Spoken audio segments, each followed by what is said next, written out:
സംസ്ഥാനത്തിൻ്റെ ഒരു യൂണിഫോംഡ് ഫോഴ്സിലേക്ക് വന്നു ചേരുന്ന പുതുതലമുറയിലെ AMIമാരായി തിരഞ്ഞെടുക്കപ്പെട്ട വ്യക്തിത്വങ്ങളെ, അവരുടെ പ്രിയപ്പെട്ട കുടുംബാംഗങ്ങൾ, സ്നേഹമുള്ള മാധ്യമ സുഹൃത്തുക്കളെ, ഇതൊരു അഭിമാനത്തിന്റെ മുഹൂർത്തമാണ്.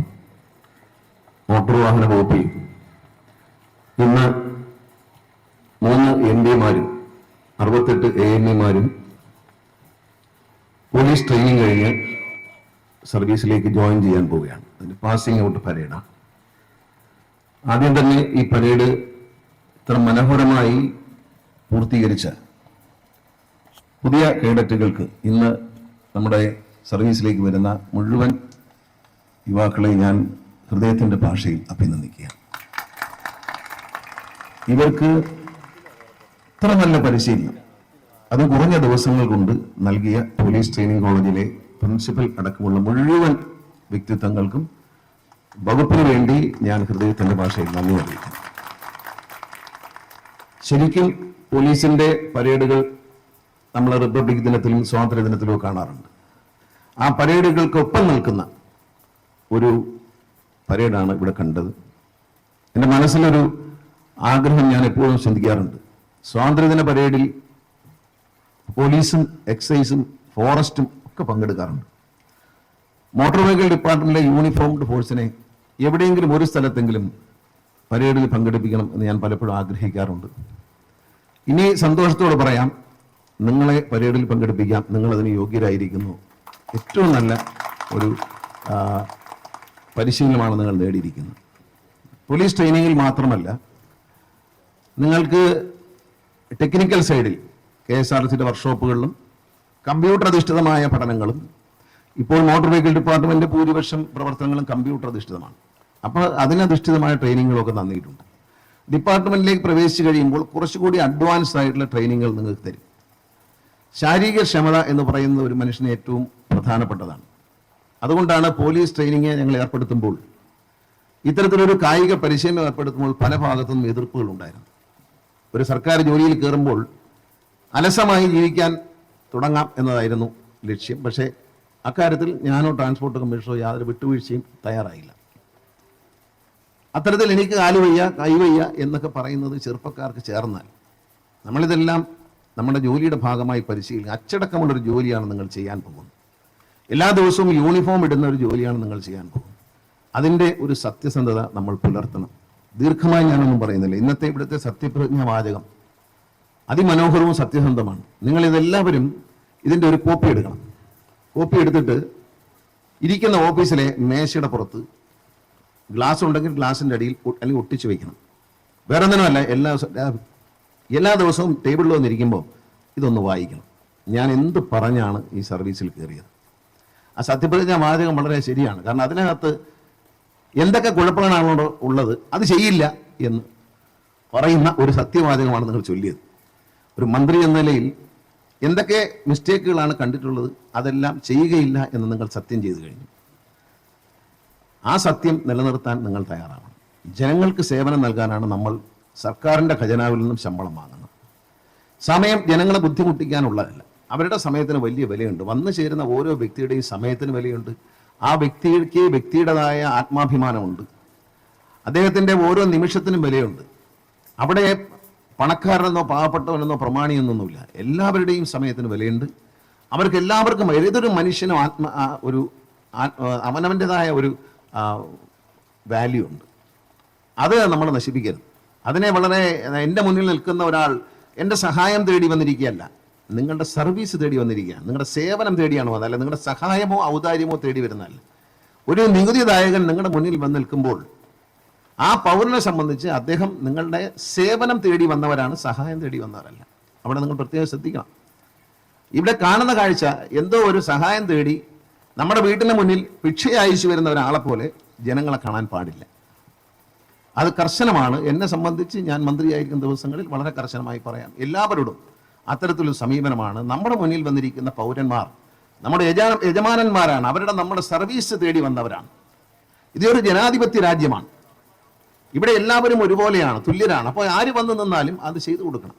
പിന്നെ നിങ്ങളെ ഇനിയുള്ള ദിവസങ്ങളിൽ ഹൈജാക്ക് ചെയ്യാൻ ശ്രമിക്കും. മോട്ടോർ വാഹന വകുപ്പുമായി ബന്ധപ്പെട്ട ഏജന്റന്മാരും ഡ്രൈവിംഗ് സ്കൂളുകാരും ഒക്കെ നിങ്ങളെ ഉപദേശം തരും. ഇപ്പൊ ഇന്ന് നിങ്ങൾ നല്ല പരിശീലനം നേടിയിട്ടുണ്ട്. ഈ പരിശീലനത്തിന് പാരലായിട്ട് ആളുകളെ എങ്ങനെ ബുദ്ധിമുട്ടിക്കാം, ഇഷ്ടമുള്ളവരെ സ്വജനപക്ഷപാതം എങ്ങനെ നടത്താം എന്നെല്ലാം നിങ്ങളെ പഠിപ്പിക്കാൻ ഇവർ ഓഫീസുകൾ വരും. നിങ്ങൾ ഒരു കാരണവശാലും, ചെറുപ്പക്കാരാണ്, യുവതലമുറയുടെ അഭിമാനമാണ് നിങ്ങൾ. വളരെ മനോഹരമായ ഒരു പരേഡ് ചെയ്യുമ്പോൾ നിങ്ങളുടെ ജീവിതത്തിൽ ഫിസിക്കലി പോലും നിങ്ങൾ അച്ചടക്കമുള്ളവരാണ് എന്ന് തെളിയിക്കപ്പെട്ടിരിക്കുമ്പോൾ മാനസികമായ അച്ചടക്കം പുലർത്തണം. നിങ്ങൾ ഒരു കാരണവശാലും ഇത്തരം സമാന്തര ട്രെയിനിങ്ങേറെ പ്രോത്സാഹിപ്പിക്കാൻ പാടില്ല. നിങ്ങളോട് പറയും ഇങ്ങനെ സാറേ, ഇങ്ങനെ ചെയ്യും സാറേ, സാറേ അങ്ങനെ ചെയ്താൽ നന്നായിരിക്കും, ഇങ്ങനെ വേണം ബസ്സിന് പെർമിറ്റ് കൊടുക്കാനെന്നൊക്കെ പറഞ്ഞാൽ അതൊന്നും കണ്ട ഭാവം നടിക്കരുത്. നിങ്ങൾ പഠിച്ചതും നിങ്ങൾ പരിശീലനം നേടിയമായ ഒരു സത്യസന്ധമായ ഒരു മാർഗമുണ്ട്. ആ മാർഗം നിങ്ങൾ വെടിയരുതെന്ന് സ്നേഹത്തോടെ ഞാൻ അഭ്യർത്ഥിക്കുകയാണ്. നിങ്ങളെ ആരെയും, ഒരു മന്ത്രി എന്ന നിലയിൽ നിങ്ങളെ ആരെയും പണിഷ് ചെയ്യാൻ ഞാൻ ആഗ്രഹിക്കുന്നില്ല. ട്രാൻസ്പോർട്ട് കമ്മീഷനോ അഡീഷണൽ കമ്മീഷനോ അത് ആഗ്രഹിക്കുന്നില്ല. നിങ്ങളിൽ നിന്ന് മികച്ച സേവനം നേടിക്കൊണ്ട് നിങ്ങളെല്ലാവരും മിടുക്കന്മാരാണ്, മിടുക്കികളാണ് എന്ന് പറയുന്ന ഒരു വാക്കുകൾ കേൾക്കാനാണ് ഞങ്ങളെല്ലാവരും ആഗ്രഹിക്കുന്നത്.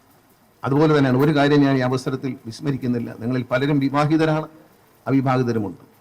നമ്മളിപ്പോൾ ഈ അവസരത്തിൽ ഡിപ്പാർട്ട്മെന്റിന് ഏറ്റവും കൂടുതൽ നാണക്കേട് ഉണ്ടാക്കിയ ഒരു സംഭവമാണ് ഒരു പെൺകുട്ടിയോട് വിവാഹത്തിന്റെ സ്ത്രീധനം ചോദിച്ച് കൊടുക്കാത്തതിന്റെ പേരിൽ വിസ്മയ ആ കുഞ്ഞിനെ ആത്മഹത്യ ചെയ്യേണ്ടി വന്ന ഒരു ദാരുണമായ, കേരളത്തിന് തന്നെ ലജ്ജാകരമായ ഒരു സംഭവം ഉണ്ടായി. ആ സംഭവം നിങ്ങൾ മനസ്സിൽ വയ്ക്കണം. അവിവാഹിതരാണെങ്കിൽ വിവാഹം കഴിക്കുമ്പോൾ സ്ത്രീധനം ചോദിക്കാൻ പാടില്ല എന്ന പ്രതിജ്ഞ. സ്ത്രീധനം ഇന്ത്യ എന്ന മഹാരാജ്യത്ത് നിരോധിക്കപ്പെട്ട നിയമവിരുദ്ധമായ ഒരു സംവിധാനമാണ്. നിങ്ങളൊരു പെൺകുട്ടിക്ക്, നല്ലൊരു പെൺകുട്ടിക്ക്, ഇഷ്ടപ്പെട്ട ഒരു പെൺകുട്ടിക്ക് ഒരു ജീവിതം നൽകുക എന്നുള്ളതിനപ്പുറത്തേക്ക് പെണ്ണിനെ വിലവെക്കുന്നവരായി, സ്ത്രീക്ക് വിലവെച്ച് വാങ്ങുന്നവരായി നിങ്ങൾ മാറാൻ പാടില്ല. നിങ്ങൾ കുറച്ച് പൈസയും തന്ന് ഒരു പെൺകുട്ടിയെ ഏൽപ്പിച്ചാൽ, ഞാൻ ഒരാൾക്ക് കുറച്ച് പൈസയും കൊടുത്ത് ഒരു പശുവിനെ വാങ്ങിച്ചു കൊടുക്കുന്ന പോലെ ഒരു ജീവിയായി സ്ത്രീയെ കാണാൻ പാടില്ല. സ്ത്രീയുടെ ആ ഒരു ബഹുമാന്യത നിലനിർത്തിക്കൊണ്ട് നിങ്ങൾ സ്ത്രീധനം വാങ്ങുകയില്ല എന്നുകൂടി ഈ പ്രതിജ്ഞാവാതകത്തിൽ ചൊല്ലിത്തരേണ്ടതാണ്. പറയേണ്ട കാര്യമില്ല, അതൊരു നിയമവിരുദ്ധമായ കാര്യമാണ്. അതിൽ ചെറുപ്പക്കാരായ നിങ്ങൾ സ്നേഹത്തോടെ ഞാൻ പറയുന്നു, മാതൃകയാകുക. ഇപ്പോൾ ഈ വാരിക്കൂട്ടുന്നതൊന്നും നമ്മുടെ ജീവിതത്തിൽ പ്രയോജനപ്പെടുകയില്ല, നമ്മൾ പോകുമ്പോൾ കൊണ്ടുപോവുകയില്ല. അതുകൊണ്ട് സുതാര്യമായിരിക്കണം, അഴിമതിരഹിതമായിരിക്കണം നിങ്ങളുടെ ജീവിതം എന്ന് ഞാൻ ഓർമ്മിപ്പിക്കുകയാണ്. പല കാരണങ്ങൾ കൊണ്ടും ഇത്തരം അഴിമതിക്കാർ നമുക്ക് ഒരുപാട് ചീത്തപ്പേര് ഈ ഡിപ്പാർട്ട്മെന്റ് വാങ്ങി തന്നിട്ടുണ്ട്. അവരെ ഒന്നും തിരുത്താൻ ഞങ്ങൾ ശ്രമിക്കുന്നില്ല. പക്ഷെ പുതുതായി വന്നു കയറുന്ന നിങ്ങൾ ശുദ്ധജലമാണ്, അത് മലിനജലമായി കലങ്ങിപ്പോകരുത് എന്ന് ഞാൻ ഓർമ്മിപ്പിക്കുകയാണ്. വളരെ സ്നേഹത്തോടെ നമുക്ക് സർക്കാർ നല്ല ശമ്പളം നൽകുന്നുണ്ട്, നല്ല ജോലി നൽകുന്നുണ്ട്, കൃത്യമായും അന്തസ്സായും നീതിപൂർവ്വം പെരുമാറാനുള്ള അവസരം നൽകുന്നുണ്ട്. ആ സൗകര്യങ്ങളെ ഉപയോഗപ്പെടുത്തി ഈ രാജ്യത്തിലെ ജനങ്ങളെയും ഈ രാജ്യത്തെയും സേവിക്കാൻ വേണ്ടി നിങ്ങൾ മുന്നോട്ട് പോകണം. അത് മാത്രമല്ല, നിങ്ങൾ എപ്പോഴും അപ് ടു ഡേറ്റ് ആയിരിക്കണം. ഞങ്ങൾ വളരെ വിഷമിക്കുന്നവ, ഞങ്ങൾ ട്രാൻസ്പോർട്ട് കമ്മീഷനൊക്കെ ദിവസവും കാര്യങ്ങൾ ഇടപെടുന്ന ആൾക്കാരാണ്. ഞങ്ങൾ വളരെ വിഷമിക്കുന്ന കാര്യം വെച്ചാൽ നമ്മുടെ ഉദ്യോഗസ്ഥന്മാർ, അതൊരു ടെക്നിക്കൽ ജോലി കൂടിയാണ്. നിങ്ങളിൽ എംടെക്കുകാരുണ്ട്, ബിടെക്കുകാരുണ്ട്, ഡിപ്ലോമ ഉണ്ട്, അങ്ങനെ എഞ്ചിനീയറിംഗ്, അത് MBA പഠിച്ചവരുണ്ട്. അങ്ങനെ ആ ഒരു എല്ലാ വിഭാഗത്തിലും നല്ല എഡ്യൂക്കേഷൻ നേടി വന്നവരാണ് നിങ്ങൾ. പക്ഷെ നമ്മുടെ രാജ്യം, ലോകവും വളരെ വേഗത്തിൽ മാറുകയാണ്. ഇപ്പൊ AI ടെക്നോളജി അടക്കമുള്ള ടെക്നോളജി വന്ന് വലിയ മാറ്റങ്ങളുണ്ടാണ്. ആ മാറ്റങ്ങൾ, പിന്നെ വാഹനങ്ങൾ വരുന്ന മാറ്റം, ബാറ്ററി കാറുകൾ, സെമി ഹൈബ്രിഡ് പിന്നെ വണ്ടികൾ, ഇങ്ങനെ ടെക്നോളജി ഇങ്ങനെ മാറുകയാണ്. നിങ്ങൾ ഒരു പാഠപുസ്തകത്തിൽ പഠിച്ചത്, ഇപ്പൊ എഞ്ചിനീയറിംഗ് പഠിച്ചവർ, ബിടെക്കിൽ മെക്കാനിക്കൽ പഠിച്ചവർ കാണും, ഓട്ടോമൊബൈൽ പഠിച്ചവരാണ്, പല കാര്യങ്ങളും കാണും. പക്ഷേ നമ്മളിനി കൈകാര്യം ചെയ്യുന്നത് ഓട്ടോമൊബൈൽ രംഗമാണ്. റോഡ് സേഫ്റ്റിയാണ് നമ്മൾ കൈകാര്യം ചെയ്യുന്ന പ്രധാന വിഷയങ്ങൾ. അപ്പൊ നിങ്ങൾ ആ വിഷയങ്ങളിൽ, റോഡ് സേഫ്റ്റിയുടെ കാര്യത്തിൽ, ഇപ്പം കേരളത്തിലെ കാസർഗോഡ് മുതൽ തിരുവനന്തപുരം വരെ, പാറശാല വരെയും 6 വരി പാത വരെയാണ്. ഈ 6 വരി പാതയിലെ ലൈൻ ട്രാഫിക് എങ്ങനെ കീപ്പ് ചെയ്യണം എന്ന് നിങ്ങൾ ആദ്യം പഠിക്കണം. യൂട്യൂബിലൊക്കെ കയറി വിദേശ രാജ്യങ്ങളെല്ലാം എവിടെയാണെന്ന് പരിശോധിച്ച് നിങ്ങൾ കമ്പ്യൂട്ടറിന്റെ സഹായത്തോടെ, നമുക്ക് മൊബൈൽ ഫോണിൽ തന്നെ കാണാൻ കഴിയും, അത് നിങ്ങൾ തന്നെ പരിശീലിക്കണം. അതാണ് നിങ്ങൾ നടപ്പിലാക്കേണ്ടത്. അല്ല തെറ്റായ ഒരു കാര്യം നടപ്പിലാക്കുകയല്ല, ശരിയെന്താണ് എന്ന് നിങ്ങൾ പഠിക്കണം. എല്ലാ പരിശീലനവും ഓരോ ദിവസവും നമ്മൾ മരിക്കുന്നവരെയും സ്റ്റുഡൻസ് ആണെന്ന് ഞാൻ പറയും. നമ്മൾ മരിക്കുന്നവരെയും പഠിച്ചുകൊണ്ടിരിക്കുകയാണ്. മരിക്കാൻ പോകുന്നതിനും അവസാനം ഒരു പാഠമുണ്ട്. 100 വയസ്സായി മരിക്കാൻ നേരം അവസാനം ഒരു പാഠം പറയും, നന്നായി ആഞ്ഞു വലിച്ചാൽ ശ്വാസം കിട്ടും എന്നൊരു പുതിയ പാഠം കൂടി പഠിക്കും അവിടെ. അപ്പൊ ആഞ്ഞു വലിക്കും, അവിടെ വെച്ച് നമ്മൾ അവസാനിക്കും. സത്യമല്ലേ? അതുപോലെ എല്ലാ ദിവസവും നിങ്ങൾ പഠിക്കുക. ഈ പരേഡ് കഴിഞ്ഞു, ട്രെയിനിങ് കഴിഞ്ഞു എന്നുള്ളതല്ല, നിങ്ങൾ എവരിഡേ സ്വന്തം നിലയിൽ പുതിയ പരിശീലനം, പുതിയ അറിവുകൾ നേടണം. പറയാൻ കാര്യം, അടുത്ത കാലത്ത് ഒരു ലോറി രജിസ്റ്റർ ചെയ്യാൻ വേണ്ടി കൊണ്ടുവന്നു. അപ്പൊ അതിന് പുറത്തൊരു ക്രെയിൻ വെച്ചിട്ടുണ്ട്. അപ്പൊ ഈ ഉദ്യോഗസ്ഥൻ നിർബന്ധം പിടിക്കുന്നത്, ക്രെയിൻ വെച്ച ലോറി ഇവിടെ ചെയ്യില്ല. ലോകത്തെല്ലായിടത്തും ഉണ്ട്. വണ്ടിയിൽ വരുന്ന സാധനം ക്രെയിൻ, ആ വണ്ടിയിലെ ക്രെയിനിൽ തന്നെ എടുത്ത് വെളിവെക്കും. ഇത് പറ്റത്തില്ല. കാരണം എന്തുകൊണ്ടെന്നാൽ അദ്ദേഹത്തിന് കുറിച്ച് യാതൊരു വിവരമില്ല. ലോകത്ത് ഇങ്ങനൊരു സാധനം ഉപയോഗിക്കുന്നുണ്ടെന്ന് ഈ ഉദ്യോഗസ്ഥൻ അറിയുന്നില്ല. നിങ്ങൾ ഈ ക്രെയിൻ ഇളക്കി വെച്ചിട്ടുണ്ടെങ്കിൽ വണ്ടി പരിശോധിച്ച് തരാം എന്ന് പറയാം. ഇതൊക്കെ അറിവില്ലായ്മയാണ്. അതുകൊണ്ട് അറിവുള്ളവരായി നിങ്ങൾ മാറണം. ഓരോ ദിവസവും അറിവ് നേടണം. ഈ വാഹനത്തിൻ്റെ മേഖലകളിൽ പുതിയ സാങ്കേതിക വിദ്യകൾ, നമ്മളെ അത്ഭുതപ്പെടുന്ന സാങ്കേതിക വിദ്യകളാണ് കടന്നു വരുന്നത്. ആ സാങ്കേതിക വിദ്യകളെക്കുറിച്ച് നിങ്ങൾ പരിശീലനം നേടിക്കൊണ്ടേയിരിക്കണം. എപ്പോഴും നിങ്ങൾ അപ് ടു ഡേറ്റ് ആയിരിക്കണം. മറ്റൊരാളുടെ സഹായത്തില്ല, നിങ്ങൾ അറിയാം ഇതാണ് സംഭവം എന്ന് വ്യക്തതയോടെ മനസ്സിലാക്കാനുള്ള ബുദ്ധിയും കഴിവും ഒക്കെ നിങ്ങൾക്കുണ്ട്. അത് പുലർത്തി മുന്നോട്ട് പോകണം. ഡിപ്പാർട്ട്മെൻറ്റ് അഭിമാനം നിങ്ങളുടെ കൈകളിലാണ്. ഡിപ്പാർട്ട്മെൻറ്റ് അഭിമാനകരമായ പ്രവർത്തനങ്ങളിൽ നിങ്ങളുടെ സേവനം ഞങ്ങൾക്ക് ആവശ്യമുണ്ട് എന്ന് ഓർമ്മിപ്പിച്ചുകൊണ്ട് എല്ലാവിധ നന്മകളും നേരുന്നു. മികച്ച സേവനം നടത്തി സർവീസ് പൂർത്തിയാക്കാനും ജനങ്ങൾക്ക് ഉപകാരം ചെയ്യാനും നിങ്ങൾക്ക് കഴിയട്ടെ, ഈ നാടിന് നന്മ ചെയ്യാൻ നിങ്ങൾക്ക് കഴിയട്ടെ എന്ന പ്രാർത്ഥനകളോടെ എല്ലാവിധ അഭിവാദ്യങ്ങളും അർപ്പിച്ചുകൊണ്ട് ഞാൻ എൻ്റെ വാക്കുകൾ ചുരുക്കുന്നു. നന്ദി, നമസ്കാരം, ജയ് ഹിന്ദ്.